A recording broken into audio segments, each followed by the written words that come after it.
Bapak Ibu, nyaman di dalam masjid ini? Nyaman? Betah? Betah? Wah, bilang ke ibu-ibu pun setia Pak Satria. Ya, lupa yang musola Nurul Haq. Gak bisa dia ibu. Tahu semua saja bicara. Lupa musola ini sama saja. Betah Bu. Ya mudah-mudahan diizinkan setiap minggu di sini. Iya, Bapak Ibu yang dirahmati Allah Subhanahu wa taala, sebelum kita mulai, kita berikan Al-Fatihah untuk kepada yang mendirikan masjid ini. Mudah-mudahan Allah panjangkan umurnya, Allah sehatkan badannya, Allah mudahkan segala urusannya, Allah lapangkan rezekinya. Al-Fatihah. Baik Bapak Ibu yang dirahmati Allah Subhanahu wa taala, sebelum kita mulai lagi semangat, kita semangat lagi. Allah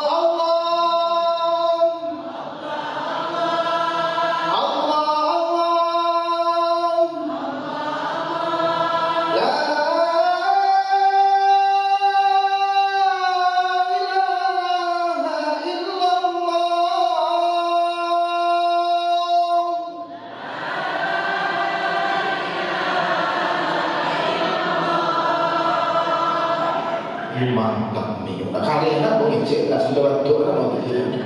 Subhanallah. Baik, kita dengarkan secara selanjutnya kajian tersirat dari surat Al-Ahzab ayat 45 sampai ayat 48 yang akan disampaikan oleh guru kita kepada Al-Mukarram wa Muhtaram waktu iyyakum. Bismillahirrahmanirrahim. Assalamualaikum warahmatullahi wabarakatuh.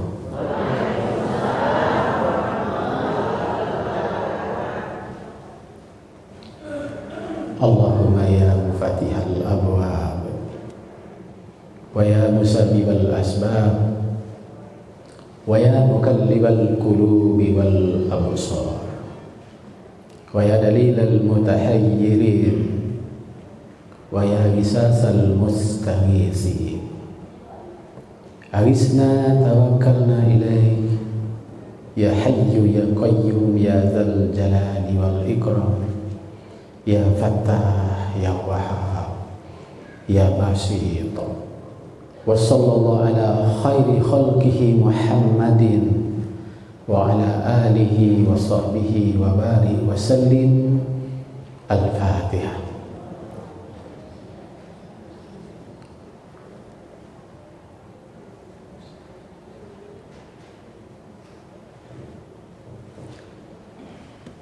Yang kita hormati pengurus Masjid Al-Hakim, yang kita hormati Al-Mukarram, sahabat kita dari Makassar, Bapak M. Yusuf, yang kita hormati Ustadz Efrizon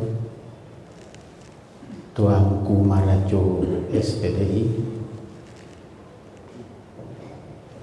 Ketua Tarbiyah Perti Kecamatan Padang Barat, yang kita hormati Ketua IMP Ikatan Mubalik Profesional Kota Padang, yang kita hormati Ketua Studi Islam Bapak Dr. Andus Haji Al-Makri, Sarjana Hukum, yang kita hormati buya-buya, umi-umi, ibu-ibu, hadir juga Ustadz Nofrizal dari Sirojam Muniro TV, hadirin wal hadirat yang dimuliakan Allah Subhanahu wa taala. Terima kasih kita telah diberi kesempatan hadir di masjid ini untuk menambah ilmu, menambah pemahaman dan meningkatkan amal kita kepada Allah Subhanahu wa taala. Baik Bapak-bapak, Ibu hadirin, tadi sudah dibacakan oleh Pak Zul terjemahan surat Al-Ahzab ayat 45 sampai ayat ke-48. Saya akan melihat ayat-ayat ini secara tersurat, secara tersirat, dan secara tersuruh di balik mana yang tersirat. Bapak Ibu hadirin, ayat ini adalah berhubungan dengan tugas-tugas Nabi yang sekaligus menjadi tugas umatnya. Tugas-tugas atau tupoksi Nabi Muhammad yang secara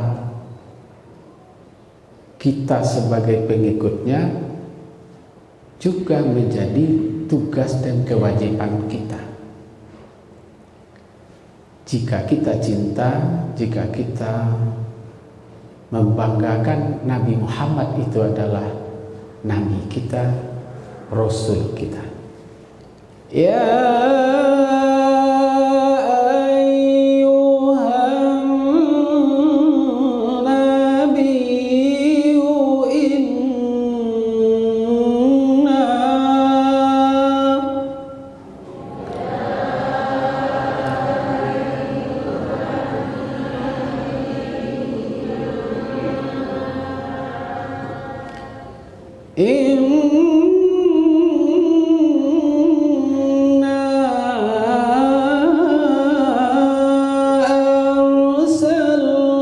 arsalnaka syahida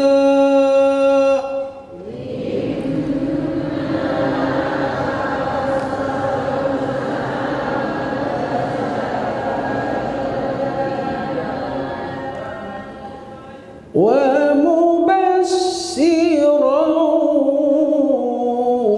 wa nadhira.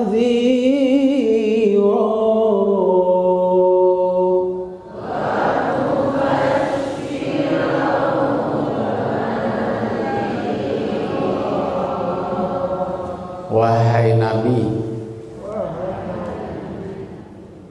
tidak pernah Allah itu panggil wahai Muhammad, nggak ada. Allah itu memanggil kekasihnya dengan Nabi. Kalau ada Allah memanggil Nabi itu, Muhammad itu pada ayat lain, tapi ada tambahannya, Rasulullah. Allah yang menciptakan, Allah yang mengadakan, tak mau memanggil Nabi Allah itu dengan namanya. Kalaupun disebut juga namanya, dia menyebut Nabi, dia menyebut Rasulullah, dia menyebut khatamin nabiyyin. Itu Allah itu.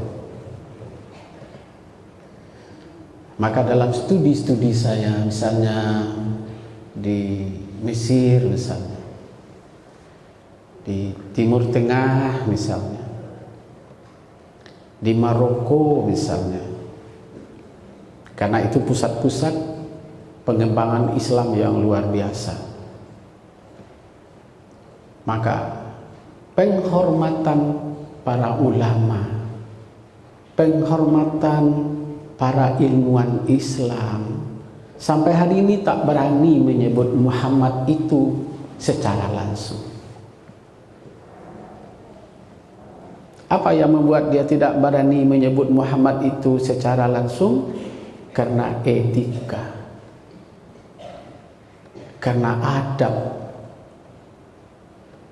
karena akhlak. Oleh karena itu, para ulama, para ilmuwan dia membaca Muhammad Rasulullah. Maka setiap dibaca nama Muhammad, dia menambahnya dengan, atau dia membaca alaihi salatu wassalam, atau sallallahu ala Muhammad. Atau yang lebih penting lagi, dia tidak berani membaca nama Muhammad itu secara langsung, tapi pakai Sayyidina Muhammad.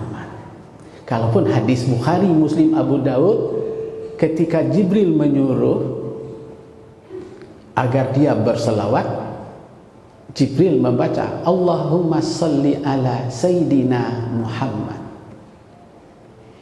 Tapi Muhammad membaca dirinya Allahumma salli ala Muhammad. Sementara Jibril Allahumma salli ala. Kenapa Nabi Muhammad itu membaca tidak pakai Sayyidina? Tidak mungkinlah secara logika dan secara etika dia bersayyidina kepada dirinya. Satu. Sudah sepakat kita? Tak ada masalah? Kalau ada orang baca Sayyidina, salah atau salah? Benar? Yang salahnya apa? Oke.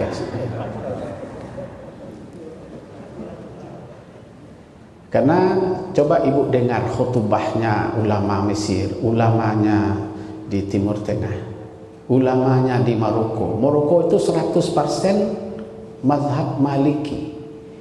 Saya tercengang ketika di Maroko itu. Orang pakai Sayyidina, tapi mazhabnya Maliki. Saya tanya kepada ulamanya, kepada ahli hadisnya, terlalu lancang saya kalau membaca Muhammad itu tanpa Sayyidina. Sepakat kita? Hadisnya tidak pakai Sayyidina. Tapi sebagai ilmuwan, sebagai akademis, tak berani. Yang terhormat Bapak Kejari, yang terhormat Bapak Kejari, kan gitu. Yang terhormat Bapak M. Yusuf, tak bangga saya, karena ada yang melekat di dirinya Bapak Kejari. Hari ini mewakili Kejaksaan Tinggi Provinsi Sumatera Barat. Maka saya pakai kata yang terhormat Bapak Kejari yang mewakili Kejari Provinsi Sumatera Barat, dalam hal ini diwakili oleh Bapak M. Yusuf. Senang dan? Senang dan? Apa yang saya pakai itu? Etika, moral, tanda penghargaan dan penghormatan saya. Itu dulu. Itu makna yang tersirat di balik makna yang tersuruh. Oleh karena itu kita tidak hanya baca Al-Quran secara tekstual, kita baca Al-Quran itu secara kontekstual. Itu yang pertama. Inna arsalnaka syahida.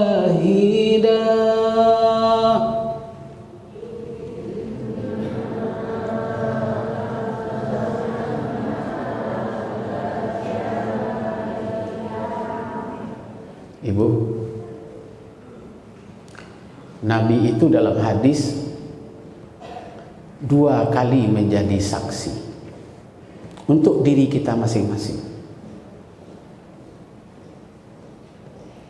Yang pertama, dia menjadi saksi ada tidaknya umatnya ini berdakwah. Yang kedua, dia bersaksi ada tidaknya umatnya ini membaca selawat kepadanya. Itu untuk dunia. Dan di akhirat dia juga menjadi saksi untuk umat Nabi Adam sampai kepada Nabi Isa alaihissalam. Dan kedua, dia menjadi saksi jika ada umatnya yang masuk neraka, yang umatnya itu berselawat kepadanya, dan dia dimintakan pertanggungjawaban bahwa si B, si C berselawat. Aku tidak tenang dan nyaman di dalam surgamu ya Allah.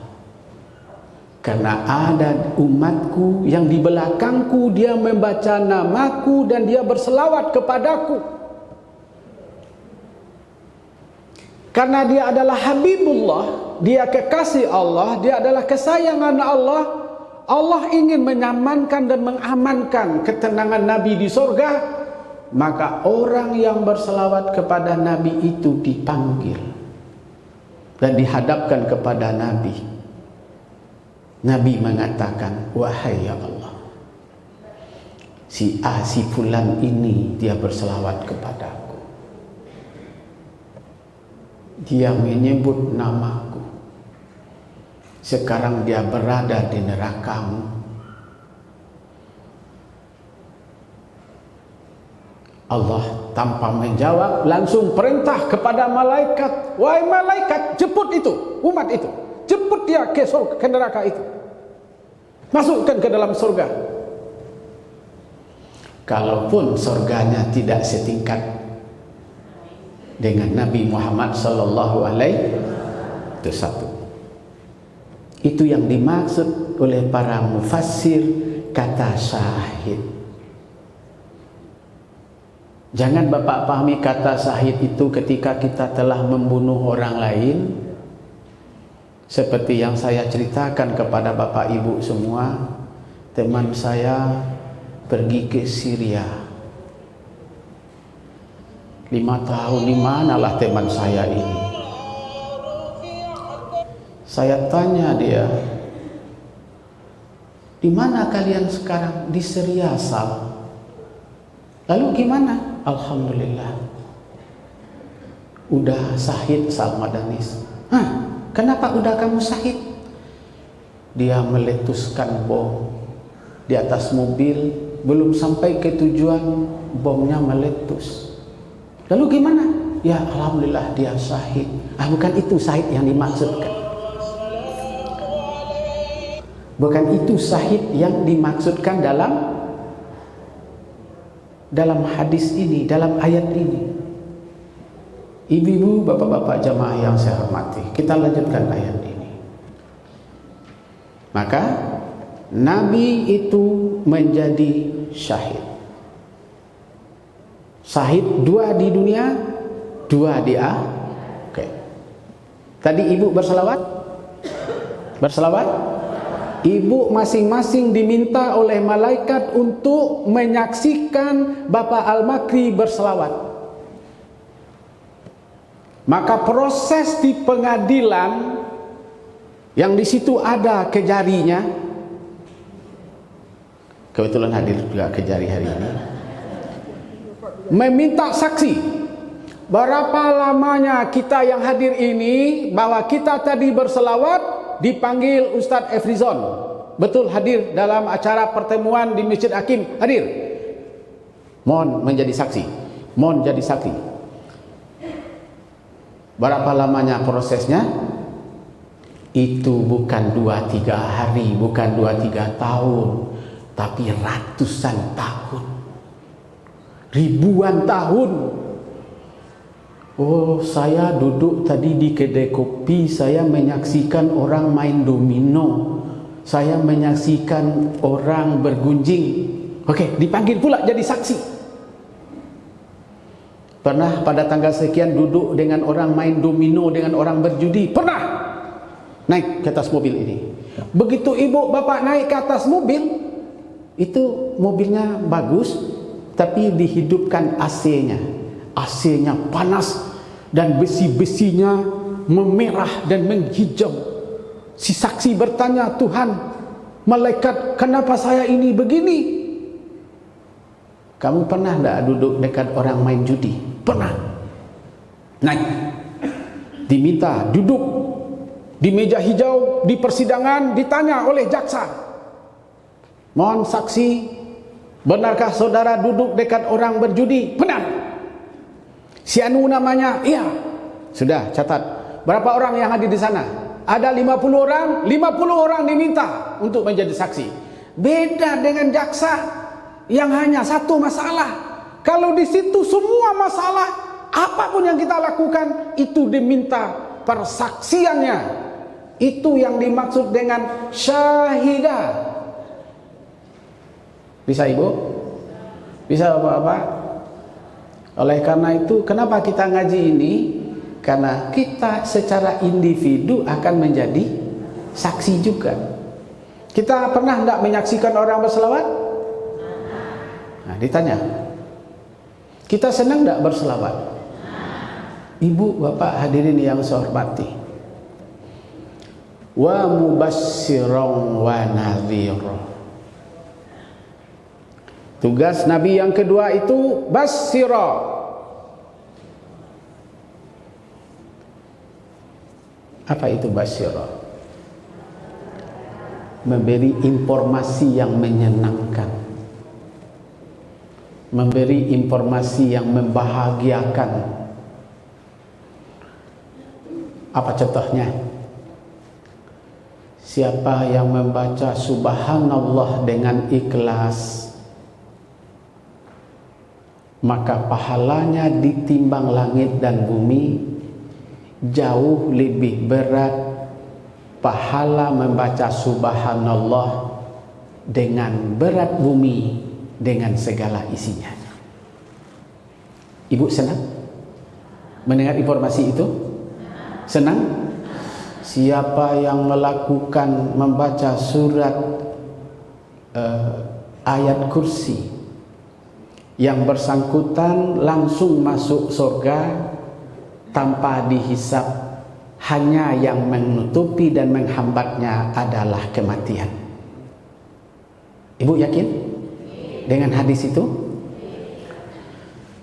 Siapa yang membaca la ilaha illallah, andaikan ditimbang pahala membaca la ilaha illallah itu dengan langit dan bumi dengan segala isinya, maka jauh lebih berat pahala membaca la ilaha illallah itu, dan kepadanya diberikan surga, yang di dalam surga itu ada namanya bidadari.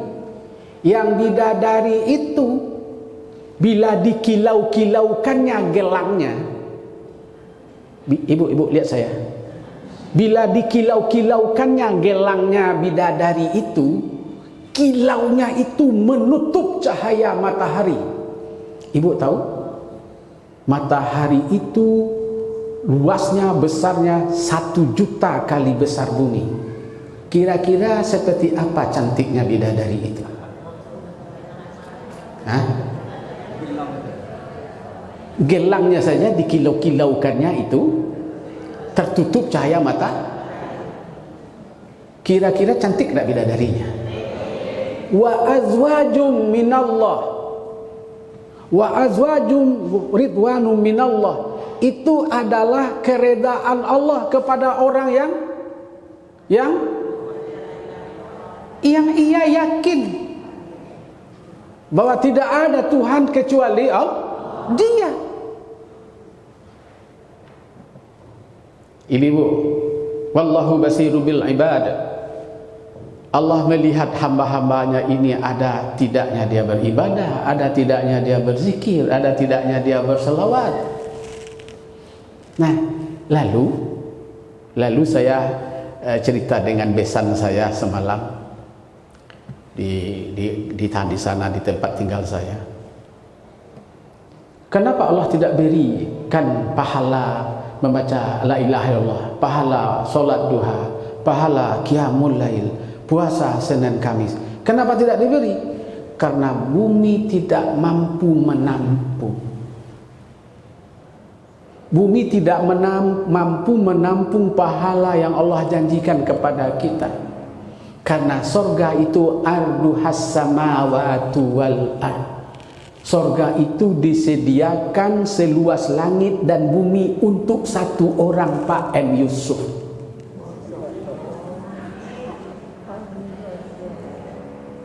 Yakin Ibu? Hah? Ibu yakin yang ngomong itu Salmadani itu Tuhan? Allah yang ngomong itu. Kalau untuk bersama-sama tentu sama aja besarnya dengan sekarang ini. Tidak. Untuk satu orang itu diberikan oleh Allah satu langit dan satu bumi dengan segala Bumi ini ada enggak pesawat? Ada. Ada. Mobil? Ada. Emas? Berapa kilo? Ibu baru punya emas sampai ke ketiaknya diputar-putar gitu terus. Pergi acara walimatul urus dipakai segala emas. Dipasang pula di kanan. Dipasang pula di dada, terpaksa tidak ditutup auratnya lagi, dibuka supaya terlihat emasnya banyak. Tapi bukan ibu-ibu di sini. Kalau kita hitung 1, 2 hampir rata. Sama saja. Ingin memperlihatkan kita kaya, kita melihatkan kita punya emas. Wah. Padahal tak ada apa-apanya itu di sisi Allah Subhanahu. Ibu senang dengar berita itu? Itu yang diceritakan oleh Nabi. Basyira. Nabi itu menginformasikan kabar-kabar yang sangat menggembirakan. Wa nadhira, dan memberi informasi yang menakutkan. Ibu, kita pernah ngaji Will itu neraka kelas ringan, kelas ekonomi. Di bawahnya Lazo, di bawahnya Sakor, di bawahnya Hutomah, di bawahnya Hawiyah, di bawahnya Jahim, di bawahnya Jahannam. Will yang kelas ekonomi, andaikan bumi dan langit dengan segala isinya itu dicelupkan ke dalamnya, hancur lebur hanya dalam 1 menit. Termasuk asal madanis di dalamnya. Jangankan bumi dan langit ini dimasukkan ke dalam, hancur. Mana tahu nanti ibu, bapak-bapak yang hadir ini, saya pilih ajalah kelas ekonomi, yaitu Will. Ada 79 syarat untuk masuk ke situ. Mana tahu saya pilih Will ajalah yang ringan. Wailul lil mutawaffifin, wailul lil musallin, wailul lil mukadzibin. Ada tanda-tandanya di situ. Pilih, boleh. Yang paling dasar itu adalah Jahannam. Ibu, dengan exoset kita, dibungkus badan kita dengan alat yang termodern namanya exoset. Kalau dalam bahasa Al-Quran namanya walaqad zarokna, diketapelkan. Bertanya para orang-orang yang dilemparkan dengan ketapel ke Jahannam itu, kenapa harus dengan ketapel ini dimasukkan ke Jahannam? Kata malaikat 70.000 tahun perjalanan cahaya baru sampai ke sana. Begitu kita di pintu Jahannam, itu panasnya luar biasa dan baunya memuntahkan. Oleh karena itu malaikat saja terpaksa dengan ketapel. Jadi kalau ada ibu-ibu belajar jungkir indah, senam irama, loncat indah, nanti ibu akan lama itu. Baru sampai ke Jahannam. Berapa syarat masuk Jahannam itu? Dalam Al-Quran 59 orang yang boleh ke sana. Apa contohnya? Innal munafiqina wal munafiqat wal musyrikina wal musyrikati zannina billahi zanna saw alaihim dairatu saw wa ghadiballahu alaihim wa adda lahum jahannam wa sa'at masira. Siapa yang boleh masuk ke sana? Munafik. Ada munafik itu 3, munafik kepada dirinya, munafik kepada orang lain, munafik kepada Allah Subhanahu. Nah, terserah ibu pilih mana? Oke. Mana tahu nanti ibu mau pilihkan persoalan hak azazi. Karena sekarang ada Menteri Hukum HAM itu telah mengeluarkan aturan-aturan tertentu tentang hak azazi. Satu di antaranya adalah kebebasan beragama dan berkeyakinan. Kebebasan beragama, tak ada ditulis itu kebebasan tidak beragama dan tidak berkeyakinan. Tidak ada itu. Itu buktinya Indonesia Pancasila, Indonesia Undang-Undang Dasar 45, Indonesia Bhinneka Tunggal Ika, Indonesia Negara Kesatuan Republik Setuju? Kok lunak? Setuju ibu atau tidak? Okay.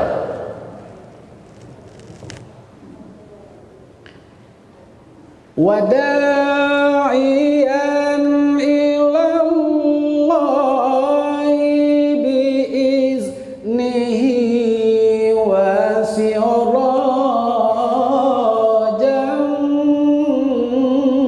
munira.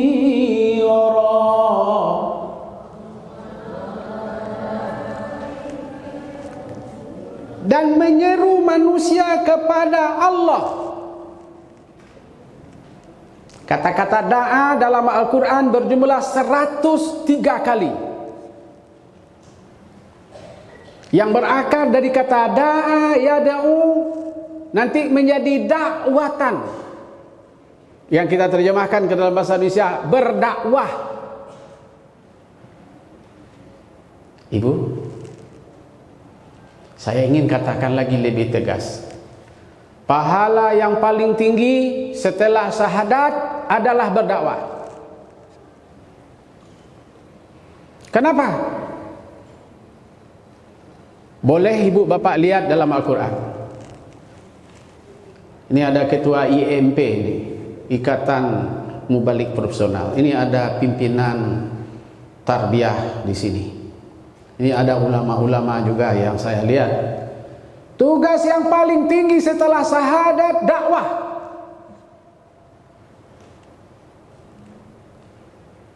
Kenapa?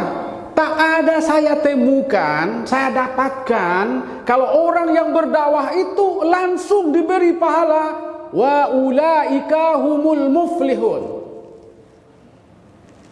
Mereka adalah orang yang menang. Yu'minuna billah wal yaumil akhir, ya'muruna bil ma'ruf wa yanhauna 'anil munkar wa yusari'una fil khairat wa ulaika minas solihin. Ujungnya, dan merekalah orang-orang yang soleh. Baca pula ayat lain, khairu ummatin ukhrijat linnas ta'muruna bil ma'ruf wa tanhauna 'anil munkar. Siapakah manusia yang paling terbaik? Adalah orang yang berdakwah. Baru salat, baru zakat, baru puasa, baru haji. Bapak-bapak, ibu hadirin dan yang dimuliakan oleh Allah Subhanahu wa taala. Oh, banyak orang uangnya tapi tak mau berdakwah. Tidak ada itu. Oleh karena itu kata dakwah, wal takum minkum, kamu adalah umat min. Oleh ulama itu disebut dengan litabyin. Bukan hanya tugas Ustadz Salmadanis, bukan hanya tugas Ustadz Mubalik, bukan hanya tugas khatib, bukan hanya tugas pemerintah. Tapi berdakwah itu tugas masing-masing individu yang harus kita sampaikan Islam itu kepada orang lain sesuai dengan kemampuan kita. Bapak-bapak, ibu hadirin yang saya hormati, saya seorang petani, maka ilmu petaninya disampaikan kepada orang lain yang Islami. Saya seorang saudagar yang Islami menyampaikan ilmunya kepada orang lain. Saya polisi, saya menyampaikan amar ma'ruf nahi mungkar. Bapak ibu hadirin yang saya hormati. Oleh karena itu, semua kita ini adalah mubalik. Semua kita ini adalah ad-da'i. Hadirin wal hadirat yang dimuliakan. Apa lagi? Wasirajan munira.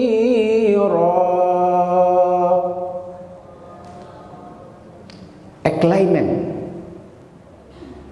Saya bahasa Inggris. memberikan alignment, memberikan cahaya, memberikan penerangan, memberikan pencerahan, memberikan motivasi, memberikan edukasi kepada kita ini supaya kita semangat. Ibu, saya ini sudah umur 62 tahun Ustaz. Loh? Ya, tidak seperti dulu lagi. Dulu rajin, cepat jalannya ke masjid, ke musola, pergi ta'lim. Sekarang, ya itulah, lututnya sudah sakit, pinggangnya sudah terseleo, badannya tak aman, tambah ini cucu sudah banyak. Lu gimana? Ya sekarang ngasuh-ngasuh cucu aja di rumah. Itu namanya loyo. Kalau ada ibu-ibu ini yang diperlakukan untuk ngasuh cucu oleh anak-anaknya, bilang sama dia, ini adalah kesempatan terakhir bagi saya yang tidak pernah saya nikmati dulu. Saya mau ke masjid, saya mau ta'alim, saya mau berjamaah, saya mau cari ilmu pengetahuan, saya mau beribadah yang selama ini saya abaikan karena kalian. Sekarang aku disuruh cucu, ngasuh cucu lah.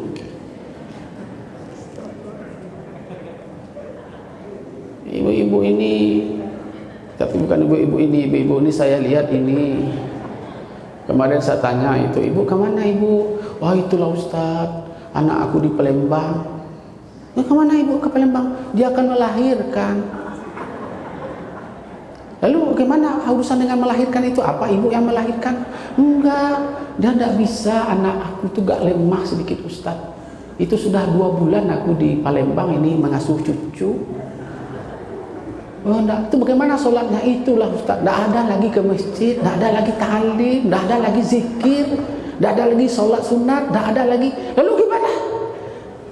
Ya itulah, anakku tuh agak lemah, jadi aku khawatir Ustaz kalau dia meninggal. Jadi ibu tidak pernah khawatir bahwa ibu akan meninggal juga. Coba. Alhamdulillah ibu-ibu yang hadir sekarang ini, saya bangga dan senang sekali dengan segala kesusahan, dengan coba yang dari Koto Tengah, yang dari Padang Barat, dari Padang Timur, banyak juga ya, dari Padang Selatan, dari Lubuk Begaluan, banyak, dari Luki, alhamdulillah, alhamdulillah, dari Kuranji, masya Allah. Terima kasih Bu. Dari BKMT, dari MTI, masya Allah, alhamdulillah, terima kasih banyak ibu datang, masya Allah. Dari Berok, tuan rumahnya Berok ini, mana Berok? Banyak juga Berok, alhamdulillah, terima kasih. Dari Kampung Juang, iya. Dari Pegambiran, Pampangan, ada semua ya. Dari Bandamue, ada juga. Astagfirullahaladzim. Dari mana lagi yang tidak saya sebutkan? Dari Pariaman. Ada dari Pariaman. Jangan malu ibu. Dari Parakaraka. Mana Pak Zul? Alhamdulillah. Saya tidak tahu dari mana lagi, maaf ibu kalau tak tersebut semua. Alhamdulillah, makasih banyak yang hadir. Jadi Pak Ramlan ya, jadi ini studi Islam yang datang masyarakatnya dari berbagai mana dari kota ini. Jadi terima kasih lagi kepada pengurus. Kami senang, bangga dan bahagia ketemu hari ini dalam rangka menyampaikan dakwah Islam kepada masyarakat. Ibu-ibu, bapak-bapak hadirin yang saya hormati, maka TV kita namanya Sirojam Munir. Ini ditutup di apa? Sirojam Munir, memberikan pencerahan. Bagi ibu-ibu yang punya ponsel, buka saja Sirajam Muniro TV. Keluar dia. Jadi Bapak Ibu Yusuf kalau mencari saya tidak perlu jauh-jauh. Buka ponsel, buka Sirajam Muniro TV. Kita akan ketemu. Jadi kalau Bapak Ibu rindu kepada Samadanis, tak usahlah cari saya. Buka saja di sana. Saya ketemu dengan guruku Samadanis. Wa basyiril mu'minina bi anna lahum minallahi fadlan kabira.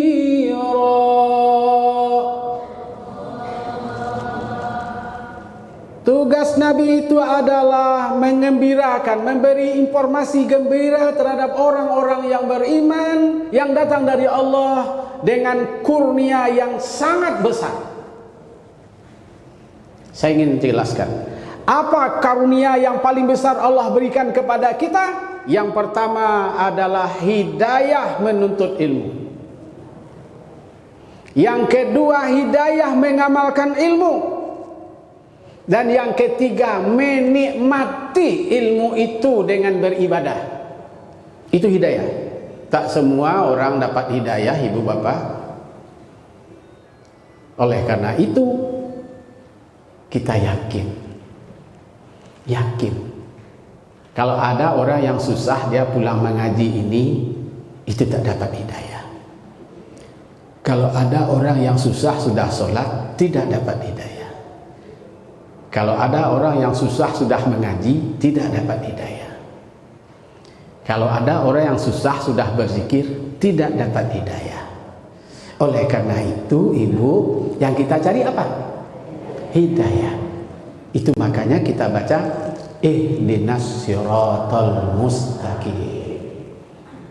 Tunjuki kami jalan yang lurus. Ihdina dari kata hadaya, hudia.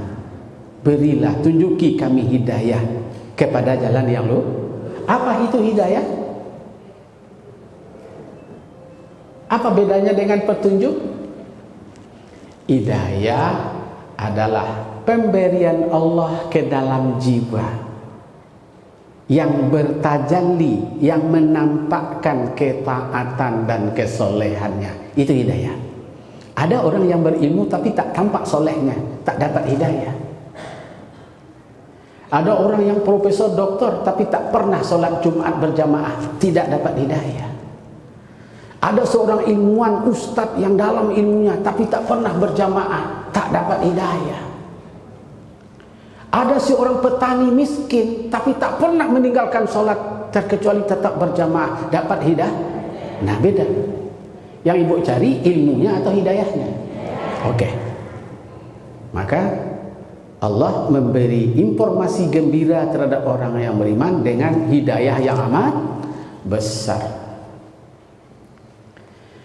Wala tuti'il kafirina wal munafiqin.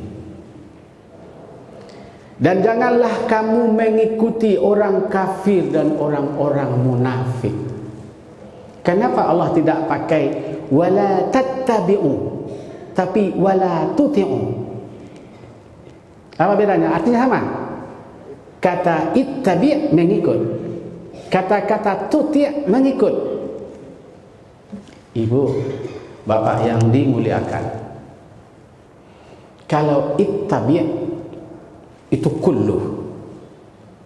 Dia memfaedahkan kepada hal yang bersifat umum. Maka dikatakan oleh ahli fikih, al-aslu fil ibadah ittiba. Asal muasal dari ibadah itu ada yang kita ikuti, ada yang kita pedomani. Apa artinya? Umum. Maka tidak ada ibadah yang tidak ada gurunya. Tak ada perbuatan zikir yang tidak ada mursyidnya. Oleh karena itu, ilmu yang diamalkan bukan yang dibaca di YouTube, bukan yang dibaca di Google, bukan yang dibaca di dalam buku, tapi ilmu yang diamalkan itu adalah ilmu yang kita dapatkan melalui guru. Karena di situ bukan isma'u, tapi utlubu. Utlubul ilma, cari, temukan, dapatkan ilmu itu. Bukan dengar, bukan isma'u. Oleh karena itu Bapak, kalau kita mendengarkan guru saya belajar dengan profesor dari Makassar, mantan wakil menteri agama, imam besar Masjid Istiqlal. Itu guru saya, Nazirul Umar. Saya belajar tafsir dari dia, namanya tafsir An-Nazari, tafsir sufi, tafsir tasawuf. Saya dengar setiap ilmunya yang disampaikan lewat YouTube, lewat TV pagi-pagi. Tapi apakah sudah bisa saya mengamalkan ilmunya? Tidak. Saya cari syekh itu, ulama saya itu.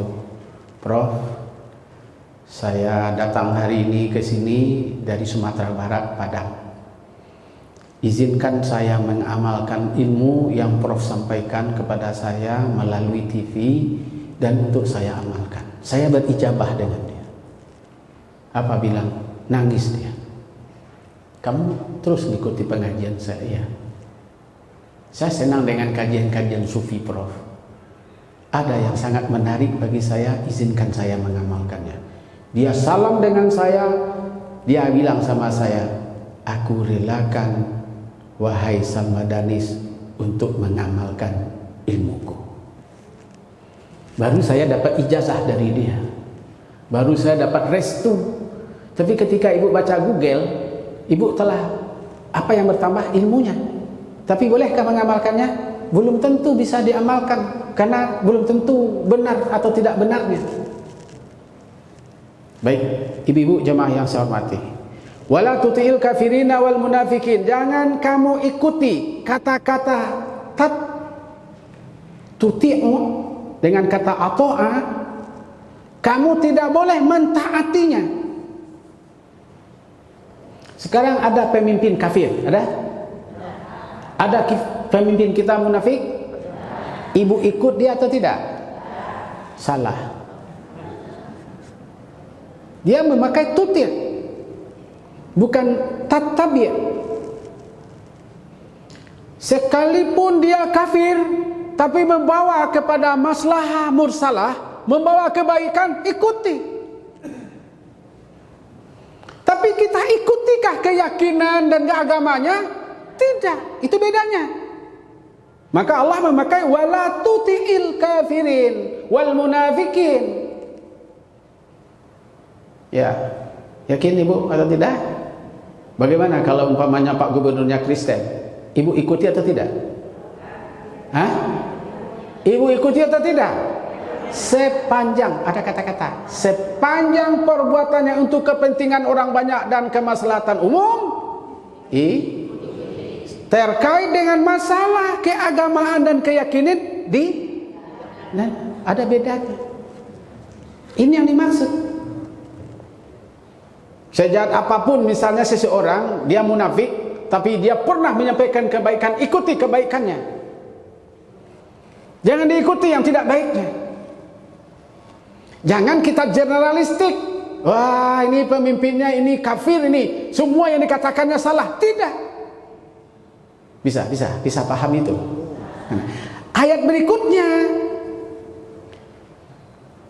wada azahu, hiraukan. Jangan masukkan dalam pikiran kita cerita orang munafik.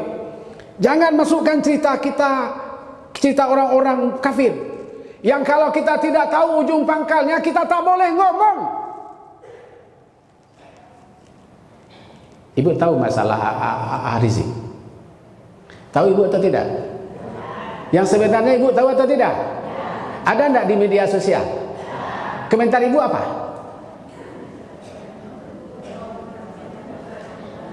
Ada enggak bapak-bapak ibu berkomentar?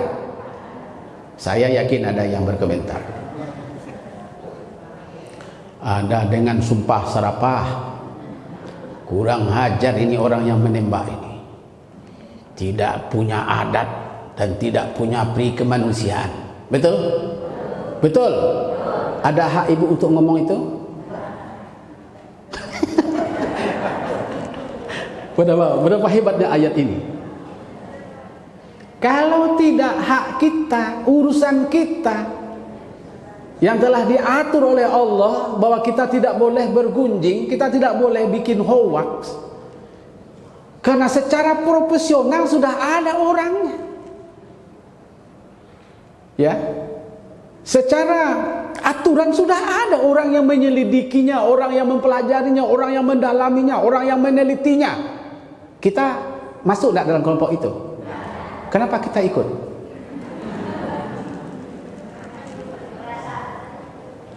Oh, perasaan saja ya.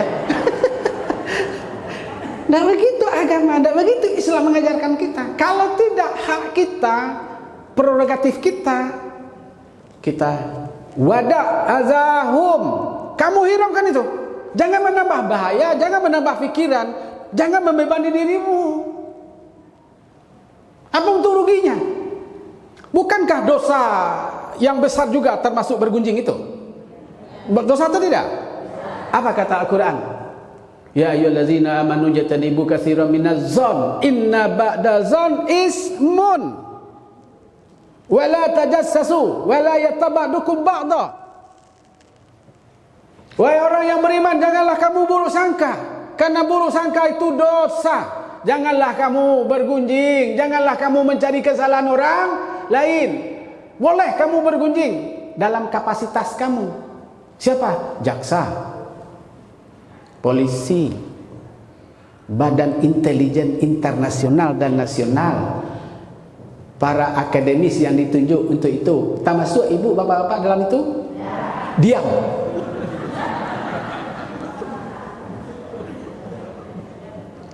Kenapa? Karena kita larut. Aturan kita berzikir tak jadi zikir, aturan kita solat tak jadi solat, aturan kita mengaji tak jadi mengaji, aturan berjamaah tidak menjadi. Betapa hebatnya Islam mengatur. Kita semuanya selesai oleh kita. Ini yang jadi masalah bapak-bapak ibu yang hadir ini sekarang. Semuanya oleh tahu dia semua. Tidak bisa. Ada hak-hak orang tertentu. Wa tawakkal 'ala Allah, dan bertakawalah kamu. Menyerahlah kamu kepada Allah. Apa ujungnya? Terserahlah. Ya Allah, Engkau yang tahu, Engkau yang adil, Engkau yang menggerakkan semua ini kejadian. Apa sih hikmahnya ya Allah? Kok gini yang terjadi dalam umat Islam? Kok umat Islam ini saling gotok-gotokkan? Kok umat Islam ini saling menyalahkan? Kok umat Islam ini saling adu domba? Kok Islam ini kok begini-begini? Ya Allah, aku serahkan kepadamu ya Allah.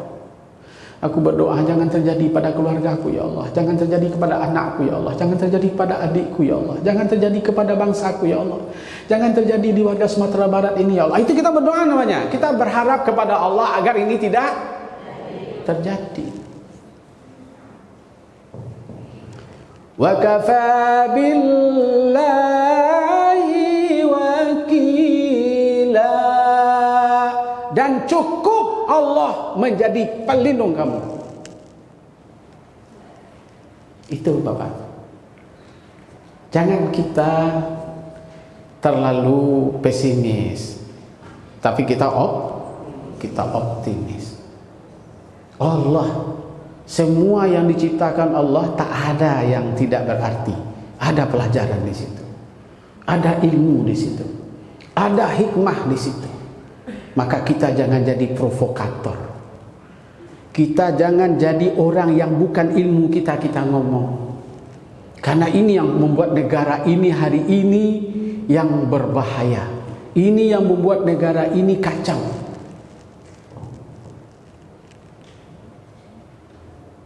Oleh karena itu dalam studi-studi kita, mari kita bendingkan hati ini. Ya, dengan taat, dengan soleh, dengan rajin ke masjid, dengan ke pengajian, urus suami kita, urus istri kita, urus anak kita. Jangan kita urus juga orang lain lagi. Habis waktu kita ngurus orang lain. Orang yang diurus itu tak tidur dia. Sudah 2 kali dia tersentak tidur. Kita masih urus orang juga. Yang sementara urusan kita tidak selesai. Yakin? Yakin Ibu? Oke.